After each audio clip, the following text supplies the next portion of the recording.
Assalamualaikum warahmatullahi wabarakatuh. Halo semuanya, perkenalkan nama saya Yasti Miftahul Jannah dengan NPM 209110298. Di sini saya akan menjelaskan tentang dua teori komunikasi dalam lingkup kelompok.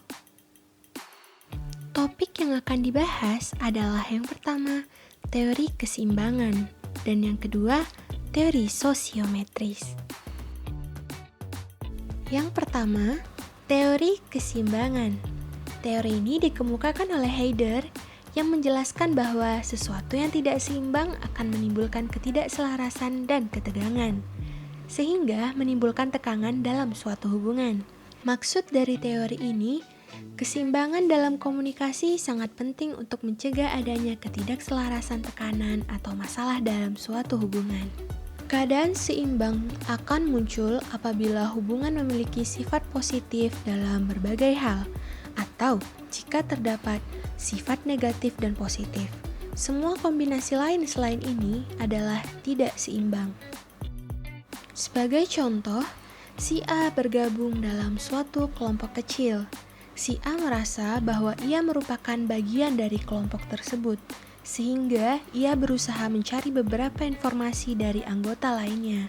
Atau si A juga berusaha membagikan informasi agar tercipta keseimbangan komunikasi dalam kelompok tersebut. Si A berusaha agar kelompok tersebut tidak kekurangan informasi antara satu dan lainnya. Yang kedua ada teori sosiometris. Teori ini dikemukakan oleh Moreno dan dikembangkan oleh Jennings dan para ahli lainnya. Teori ini berhubungan dengan daya tarik dan penolakan yang dirasakan pada suatu individu terhadap individu lain dengan adanya implikasi perasaan dalam pembentukan dan struktur suatu kelompok.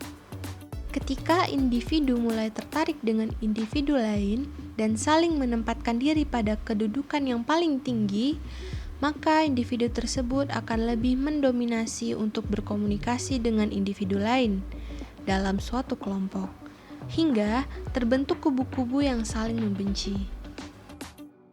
Sebagai contoh, A dan B memiliki selera dan minat di bidang jurnalistik, sehingga C dan D serta lainnya memutuskan untuk ikut membentuk kelompok jurnalistik.